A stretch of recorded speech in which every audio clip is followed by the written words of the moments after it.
Hi, this is Freda Payne, and I'm coming to you with my brand new CD that's on the Mac Avenue Artistry label. And we are here with Rabbi Sol Solomon for his great radio show, Dave's Gone By, on station UMC Radio. Oh, shalom, shalom, my friends and neighbors. This is Rabbi Sol Solomon here on the Dave's Gone By radio program of the air. And I am jazzed to talk with you today. Do you know why? Because we're going to be talking about jazz and popular song and even disco and all kinds of music with someone who has been doing this for many years now. Her name is Freda Payne. And no, it's not like you have a back spasm and you go free the pain from your body. No, this is a woman named Freda Payne who started singing on the radio. She had her first couple of albums even on the Impulse Jazz label, very famous label there. You might be most familiar with her from her gold record smash, Band of Gold, but she's had other hits along the way as well. She was on Broadway in a couple of shows, even with Sammy Davis Jr., who was partly Jewish, by the way. And she's been singing at the Montreux Jazz Festival. She has performed as Ella Fitzgerald in a stage show that she's done. She has a new compact disc out. It's called Come Back to Me, Love. Well, she's never been back in the neighborhood. This is her first time. But we certainly welcome Freda Payne. Shalom! Oh, thank you. Thank you very much, Shalom. Shalom to you all, and it's very, very great to have you here.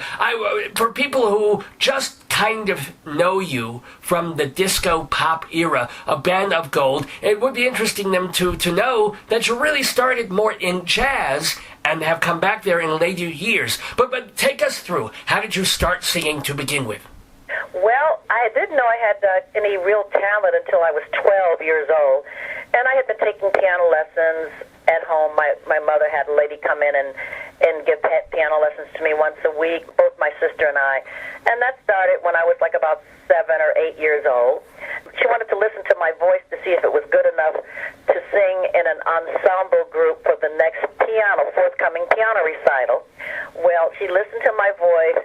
She said, "Oh, Freda, you have a lovely voice." She says, "I never knew you could really sing." She says, "I not only want you to be in the ensemble, but I want you to do a solo recital." And I did. And when my mother's friends heard me after the recital was over, they all gathered around and they said, "Oh, we want you to sing at our tea. We want you to sing at our banquet." And then I started to enter amateur talent contest around the city. Yeah. And I wound up being on a talent contest that was on TV in Detroit. Oh, by the way, I have to say, I forgot to mention, I'm from Detroit. Shout out to Detroit, Michigan, yes. Yeah, and of course, this was back in the 50s. That's when Detroit was a great city. It was Motor City. It was hopping. It was the Motor City then. And at that time, Detroit was a great metropolitan city. When I think about how it was back then, it's almost like a dream, because if you think about it, if you look at it now, it's really, really deteriorated. But that's another story. And I won the talent contest on TV in Detroit. The show was called the Ed McKenzie Dance Hour. And it was very similar to Dick Clark's American Bandstand. I won a talent contest on that show, and then later on I went on to be on Ted Mack's Amateur Hour. Oh, Ted Mack, wow. And when I was 16, I was on Ted Mack. I came in second. The thing is, Ted Mack, at the time, I had to fly to New York because they auditioned me in Detroit, and then they flew us, my mother and I, to New York to do the show.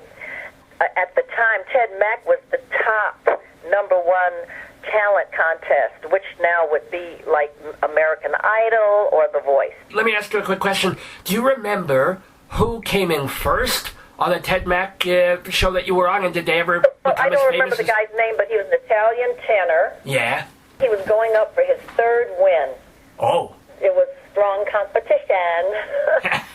I was happy that I came in second. Sure. Did anything come up doing the Ted Mack Hour and coming in second? Did that lead to more offers and things? Oh, absolutely. Can I tell you, that kind of like springboarded into other things. The next thing I know, I get a 2-page write-up in a national magazine called Jet. Oh, Jet, of course. And I was so shocked. I said, oh, my God, how did they even know about me? You know, I guess when you're out, when you're doing things and you're on national TV, back then there were only 3 channels. Right. I guess it meant something.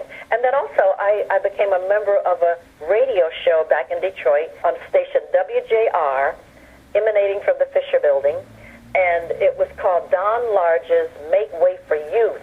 And I was on that show for 3 years, from the time I was 14 until 16. Wow. And he used to give me, it was a youth chorus.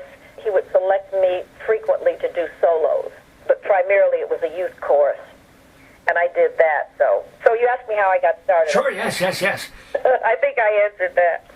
Absolutely, and then that kind of rather naturally morphed into recording for labels? That morphed into me eventually going to New York at the age of 18, landing my first record deal with ABC Paramount at the age of 19, having my first album on Impulse, which was a premier jazz label like Blue Note or Verve or Concord. Back then, Impulse, it was strictly jazz, and that was my first album. My second album back in the 60s, which was 1966, that was on MGM Records.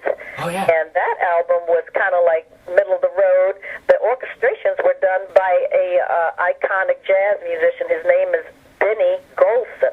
Oh, okay. Golson did all the orchestrations for my second album, and that second album was on MGM. It was called How Do You Say I Don't Love You Anymore?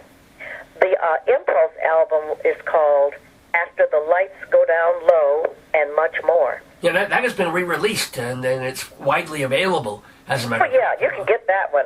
Impulse, After the Lights Go Down Low, and Much More. And also, I don't know about How Do You Say I Don't Love You Anymore, but that was a great album. How Do You Say I Don't Love You Anymore? You can, like, maybe Google it or bling it out and see what happens. So now you're recording jazz for these various labels in the mode of a Joe Williams or a Lambert Hendricks and Ross. How do you suddenly bring us to 1973 and a whole different style of music? Well, it was actually, I have to correct you, 1970, when Band of Gold became a #1 hit, and especially a big hit in the United Kingdom.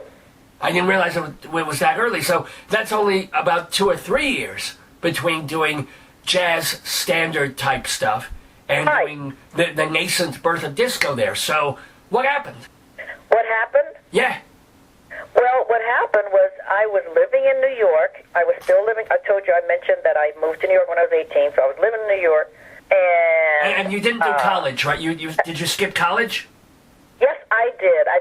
Unfortunately, I did not. I never went to college, and I graduated from high school when I was 16.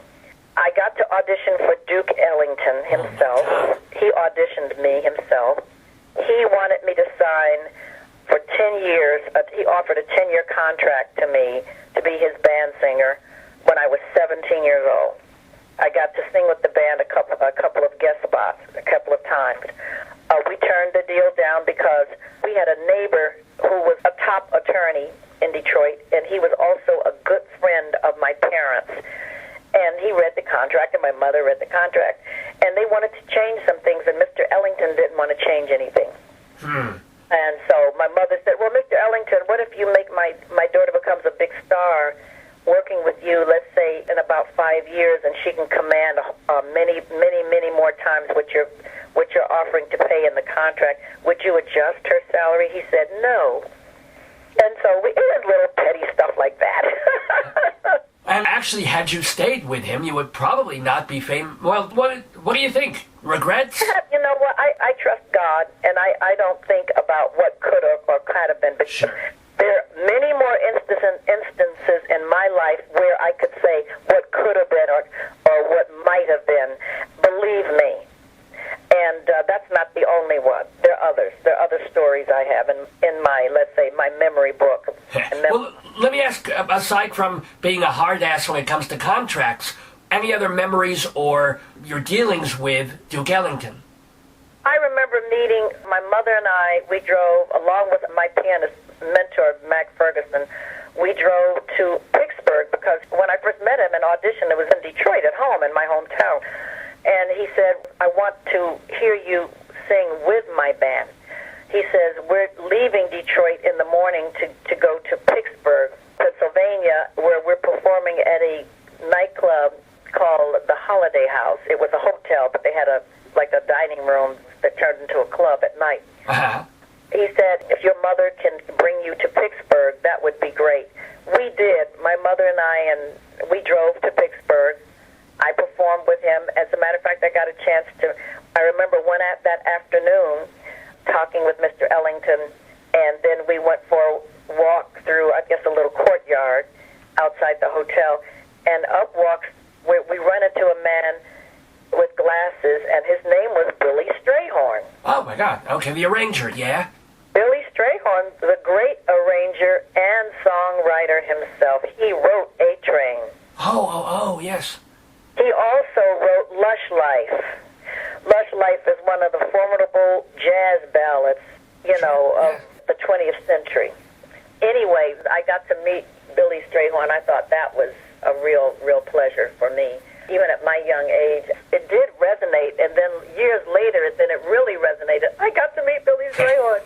And, of course, I was with Duke Ellington, oh, my God. Right, exactly. I was with some great company.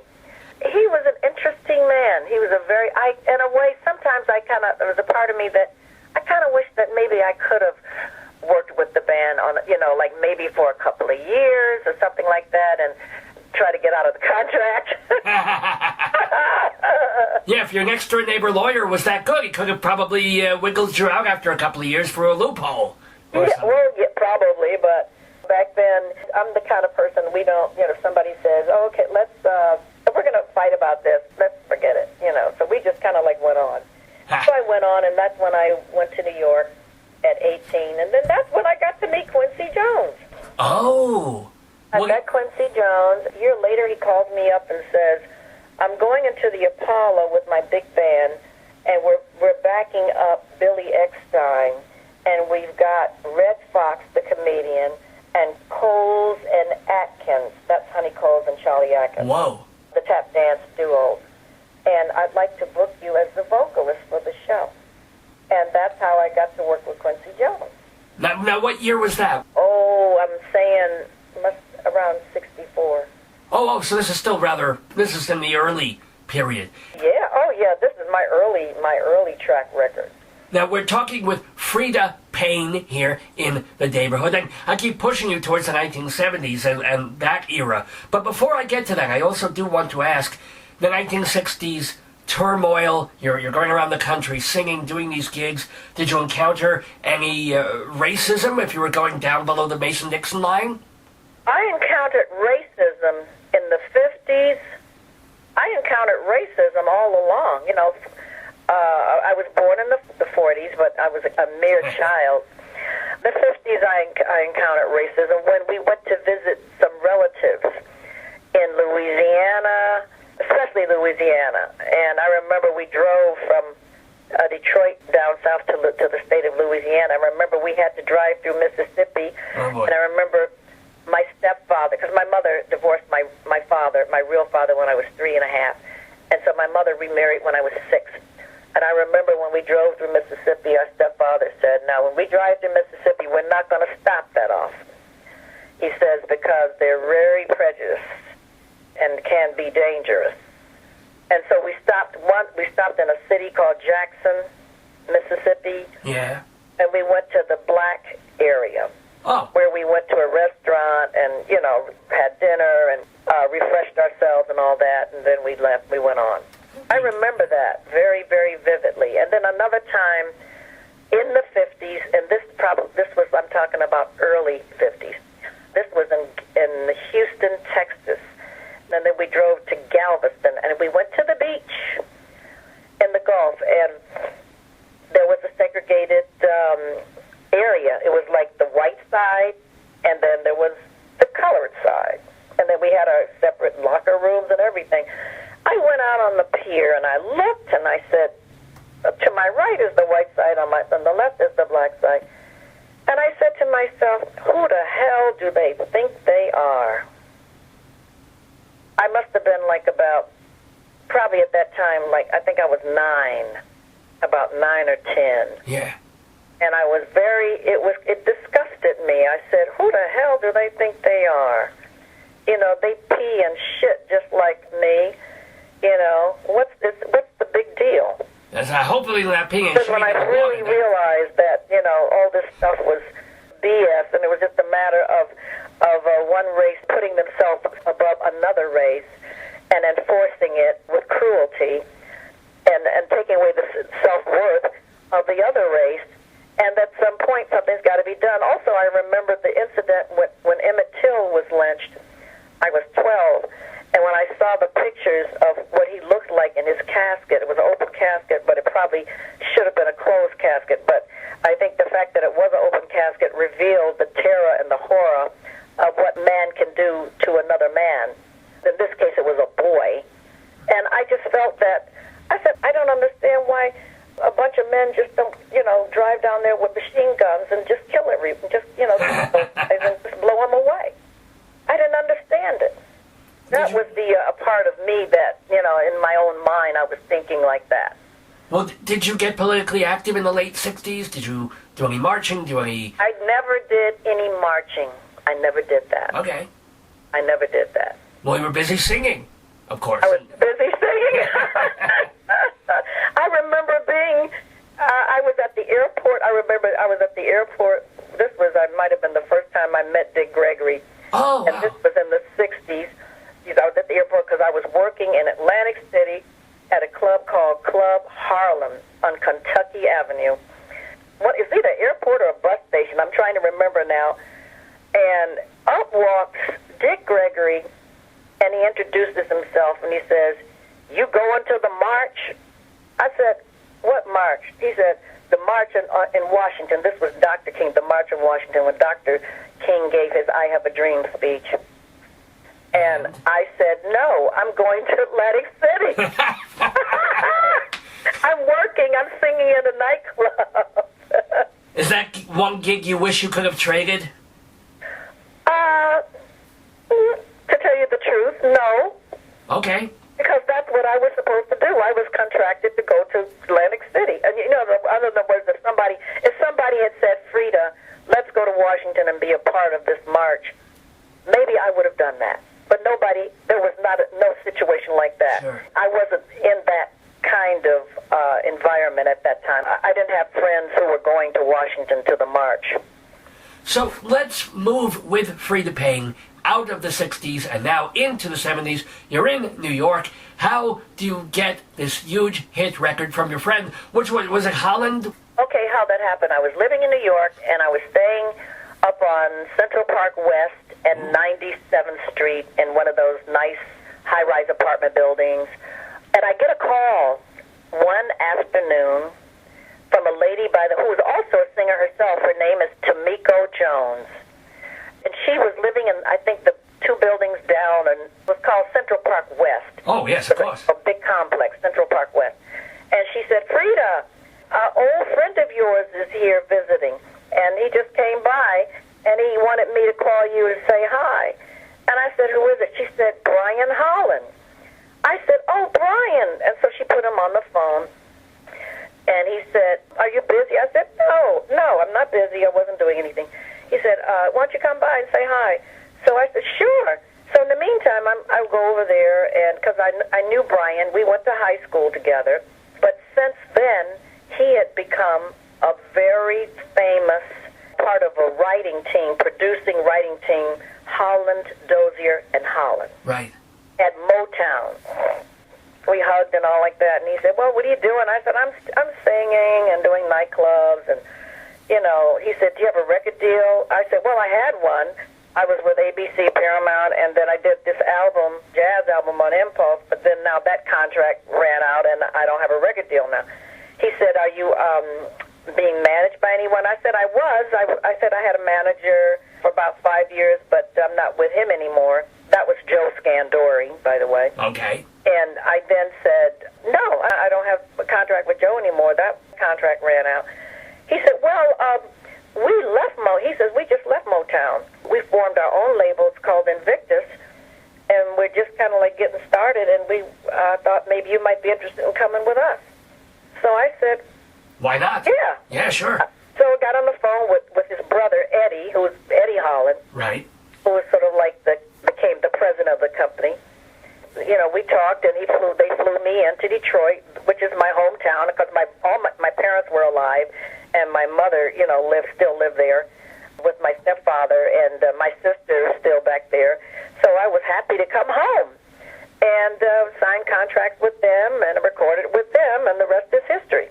Did you realize when you were recording Band of Gold, or when you heard it back that first time in the booth, did you know, this might be huge? No. Aha. No. It sounded good. The track was great, as were all the other tracks were great. Right, yeah. I even thought there was another song that was better than Band of Gold, and it was called The Unhooked Generation. The Unhooked Generation? It was, I mean, to me, that was a badass track. Oh, okay. I had no idea that Band of Gold was going to be the outstanding one. I didn't think it was the worst one by any stretch of the imagination, but I kind of felt like, oh, they're all good. You know, I didn't know. Yeah. You know, like turn the roulette wheel and spin the wheel and see which one comes up. Now that so many years ago, I'm assuming you still sing it maybe in more of a jazz way when you're performing. Are you sick of it? I mean, do you feel like you have to do it and acknowledge it, or are you very happy and say, oh, yeah, that's the song that paid for my kid's college education, etc.? Well, I look at Band of Gold today as a blessing. Cool. It's a blessing. It's something that God gave me so that I could be sustained. And, of course, when I think back on it, like you just mentioned, what if I had went with Duke Ellington? What if I had signed with Berry Gordy and wound up being one of the first artists on Motown? What about that? You know, I would have had more Band of Golds. I would have had maybe 5 or 6 or 8 Band of Golds. You know what I'm saying? And I look at it like that wasn't the direction I was supposed to go in, because Berry Gordy also, I was his first female protege. Oh, wow. And he wanted me. But once again, my mother and our neighbor, Alan Early Jr., who was an attorney and my parents' friends, once again, the contractual thing came up. And, of course, it is not a secret, but it's well known that in those early days, Motown did not allow or didn't stand for artists to negotiate their contract. Oh, wow. You had a good lawyer next door. I'm surprised he wasn't Jewish. Well, my mother must have been Jewish. Because let me tell you, my mother, I think she was a little bit Jewish, because she was always very tight with the dollar, and she was smart. Why? A smart lady, and I have to hand it to her. I mean, after all, my name is Freda. Come on. Well, that's right. And your mom, does she have the big nose also? Is she, no, I'm kidding. Kind of. Well, my nose was bigger, hint, hint. Oh my goodness. Oh. Were you worried that when you had your nose fixed, your singing voice would change? I thought about it. I was more concerned about that when I had my tonsils removed when I was 17. I was more afraid of that. Good point. Now, let me ask Freda Payne, the flip side, literally, of having a big hit record is, did you feel compelled, and did your managers and all that compelled to try and match it or top it? Or were you okay, just, this record sold pretty well, this one not so good, for in the years to come? The following year, I had another a million-seller gold record. That was Bring the Boys Home. But after that, no more after that. But what happened was there was more to that than just getting the songs, because my relationship with the record company with Eddie Holland started to deteriorate. Why? Well, for business reasons and also personal. Okay. Were you involved with any of the Hollands or the Doziers or anything like that? I wouldn't want to expound on it right now, but I would say that I was. Yes, I was. But it was, I think, one of the things that probably affected the relationship. But as far as business was concerned, that was legitimate. The personal leaked into the professional, but there were also professional difficulties in your contracting and your pairing with that team. Yes, there were little bumps in the road that turned into big bumps. Oh dear. So you got out of that, and then did you feel unmoored for a while? Yeah, but at that time I kind of was just going along like a boat on the surf, like a speedboat, just going and with the lumps and the bumps and just forging ahead. Well, it was, let's say, the late 1970s, the whole disco era. Did you wildly indulge? In what? Well, the Studio 54, the cocaine. Oh yeah. For instance, I did go to Studio 54 during those days, back in the 70s. I did kind of do that. I did what, when I read about the young people today in the business going to clubbing and getting high and acting stupid, I don't think I acted stupid because I'm not that type. But I did indulge a little bit. But I never got crazy with it or anything like that. I knew when to say no, and enough is enough. Wow. That's not every artist does, of course.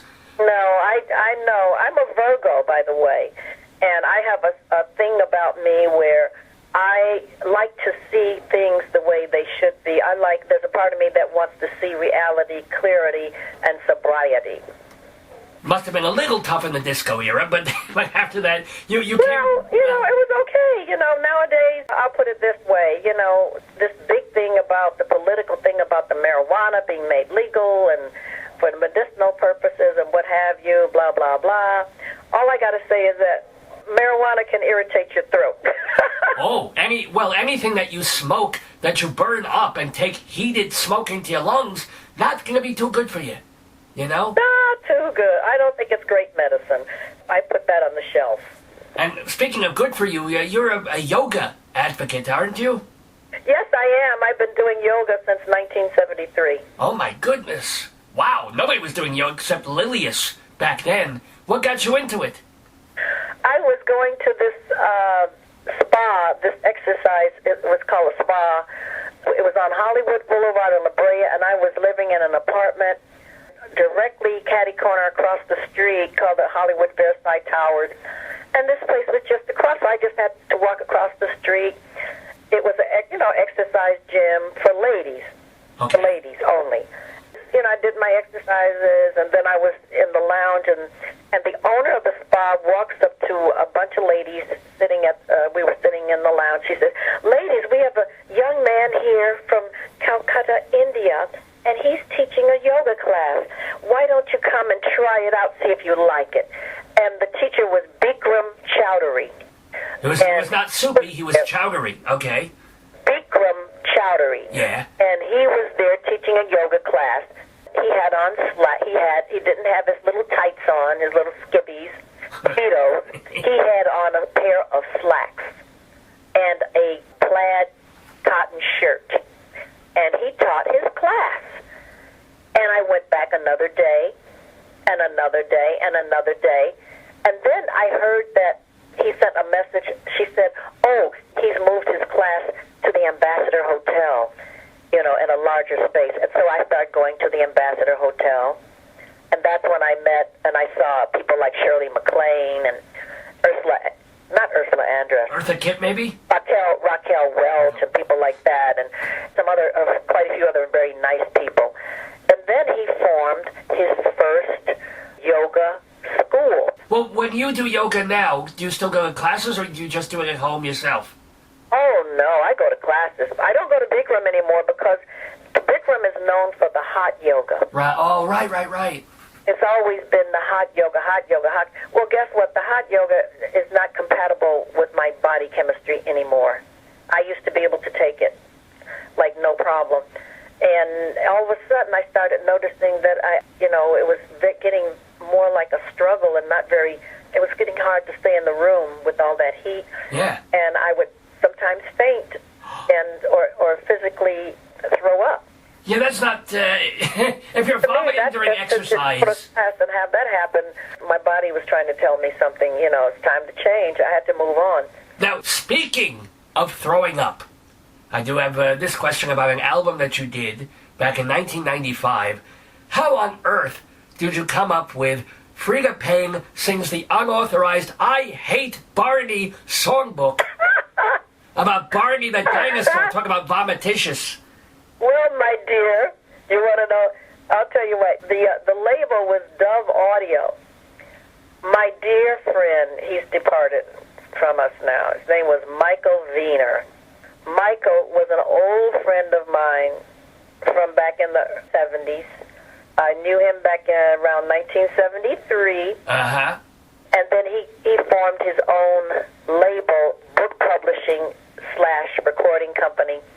One day he calls me up and he says, Freda, have you heard of this cartoon of this character called Barney? It's a big purple dinosaur. He said, you ever watch the kid shows? And I kind of had seen it. And I said, yeah. He said, well, there's a movement going on now where the parents are sick of Barney. Yeah. And they're like, I got an idea to do a parody. He says, I got a guy who's written a parody on I Hate Barney the dinosaur, and every day I hate him more and more. And he said, I'd like you to, would you be willing to come in and sing some of these parodies? And I figured, well, what the hell, why not, Yeah, why not? I'll take a shot at it. I did, and that's how that came about. I thought it was almost a mistake in your biography, but there it is. So. I did it. Guilty as charged. So now, Freda Payne, your life, your career is, what percentage is it of recording, being in studio? What percentage of concerts? What percentage of other things that you do in your life and career? How do you divide things? To tell you the truth, up until now, doing this new CD, Come Back to Me Love, Uh-huh. I hadn't been recording hardly at all. I mean, since 2000, let's say I did do one album in 2002, and it's called On the Inside. Okay. And that was produced by Preston Glass Uh-huh. for a label called Volt. Well, any relation to Stax Volt, or a whole different... Oh, it's fantasy. It was related to Fantasy Records. Got it. Okay. That was a very nice album, by the way. And you can get that one on iTunes and Amazon as well. And then now, this one, Come Back to Me Love, which is the first one I've done since 2002. And then back in the 90s, I did an album, and it was called Come See About Me. That was late, like around 1999 or something like that. So the rest of the time, basically, you are doing concerts and touring, or what else? I was doing concerts, touring. I had an album in 1994, which was recorded live. It's the only live album I've got. Uh-huh. It's very entertaining. It's called Freda Payne Live in Concert. That was on the label Dove from Michael Wiener. So, same guy from the Barney thing. Right, from the Barney dinosaur thing. But this was Freda Payne Live in Concert, recorded live at the Los Angeles Theater Center downtown. That was a really nice one. I do also have to ask about your Broadway experience. Oh, yeah, my Broadway. Yeah. My Broadway experience started back in 1967 when I was the understudy for Leslie Uggams on Broadway. In Hallelujah Baby. And Hallelujah Baby. And Leslie, that was her Tony. Her first Tony was for Hallelujah Baby. Did you get to go on? I was her understudy, and I went on. I went on 5 times. How rehearsed were you for that first time you went on? I had been under employee for 3 weeks. And how was your first time up there? It was phenomenal. Oh, okay.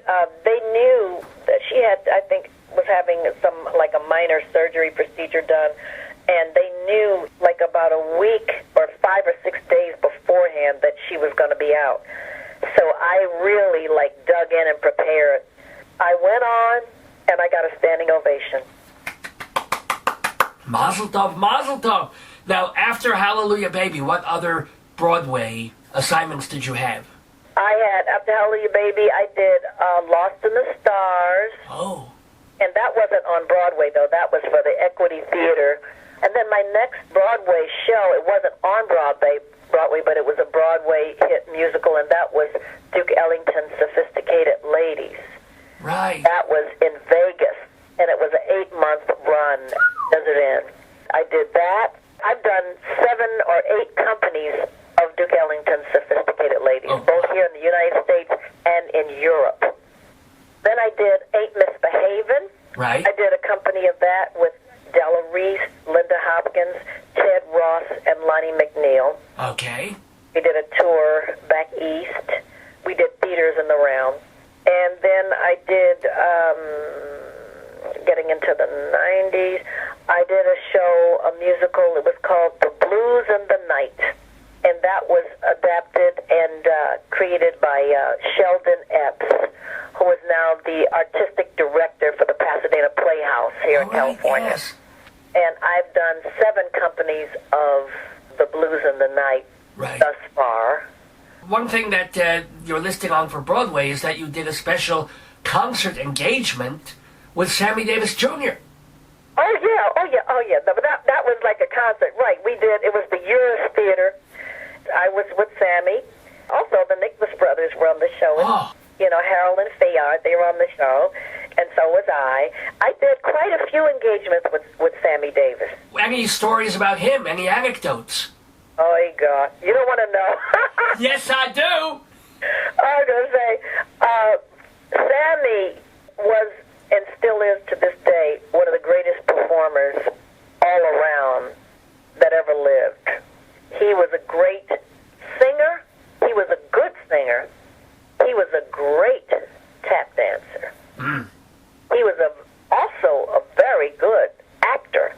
It's just that on stage, when I worked with him, I often would stand in the wings instead of stay in my dressing room. I would go in the wings. He was so good. He was a great impersonator. He did impersonations. He was good at everything. Everything he touched, he was good at. The only thing about Sammy is that after he got off stage, he would continue the party. It would be like, okay, let's go to my suite. Everybody'd have a bunch of people, the chorus girls, and everybody's invited to come up to his suite, and he'd be drinking and just having a good old time. And was that a scene you weren't particularly into? Well, I wasn't into that. When you're saying you're going like all the other the substance abuse or whatever, I wasn't really particularly into that. My idea was I have to protect my vocal. Oh yeah. The voice, so no heavy. You may do it once or twice, and then you realize the repercussions. Almost every night he brought people up and he had a party? Well, I won't say every night. Well. Almost just about. Whoa. Yeah, he was a party guy. Okay. Did you meet other members of the Rat Pack? Oh, I've met Sinatra. Okay, and? We became, sort of like casual friends. Let's see, Dean Martin. I don't know if I ever met Dean. Okay. Joey Bishop. I'm trying to remember. Did I ever meet Joey? Who else? Peter Lawford. I met Peter Lawford. Oh yeah, I forgot. Yeah, Peter Lawford. Yes, I've met. I did meet Peter Lawford. But any Rat Pack stories that you recall, or any Sinatra stories, for crying out loud? Well, Sinatra. What? I remember Sinatra when I was working in Miami Beach, and I was working at the Fontainebleau Hotel, and he was actually doing a film, and I can't remember the name of the film now, but he was staying in the suite there. He invited me to come up to the suite because he heard he would come down, and he caught my show in the lounge. He was very kind to me. He was a gentleman to me. Great. And he said, "Come up and hang out with us. Come up and hang out with me." And I would come up and sit there and have a drink or whatever, or a glass of tea or water or whatever. And he talked. He was casual. He was a nice man. He was a very nice man. Well, that's great to hear. I mean, you hear so many polar opposite stories about him. It's actually very nice to hear. He had that side, but I never experienced that. I remember once This was down in the room, in the lounge, in the club downstairs where I was working. I remember once he and his party, they were getting ready to get up or whatever, and he was with a few guys, and all of a sudden I saw him pick up a chair and kind of hurl it. Oh. I think he was kind of pissed off. He was with somebody. Yeah. Yeah. Well, yeah, did he hurl it at somebody or just hurl the chair somewhere? Just hurl it, like throw it in the air. Like an act of aggression or something. I guess maybe he had too much testosterone or something. Wow. We're finishing up our conversation with Freda Payne here in the neighborhood. She does have the new CD, Come Back to Me Love, which is available in all the usual places. But before I let you go, I've got a couple more quick questions. First of all, you've done some acting roles yourself, just like a lot of the singers, just like Frank Sinatra and Dean Martin. You were in The Nutty Professor 2. What was it like working with Eddie Murphy? Yes, I was. It was a cameo role. Okay. And did you meet Eddie Murphy? Any stories about that? No real stories, other than the fact that I was sort of surprised how calm he would be. Like, we would do our scene, and then, like, in between, you'd think he'd be the same way, like loud and silly. He would just be quiet and kind of like go into another space. And I respected that, because I said to myself, now that's a real professional. That is good. That you're on for the camera, but you're able to turn off when it's off, even when you're around other people. Right. Which kind of thing Robin Williams, I don't think, was able to do. He had to be always on, from what you hear about him. Can I ask what your favorite acting role has been? I beg your pardon? What your favorite acting role has been? Well, I did a play. I did a play called The Divorce, and written by Donald Welch. Okay. And I did a little bit of acting in that, and then also I did a film back in 1973 called The Book of Numbers.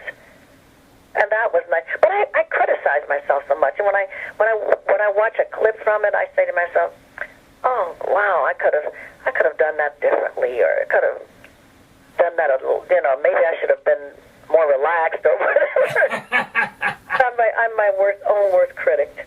Now, the last question is, and this is another one that's kind of a curveball. Apparently, you were knighted as a Dame of Malta.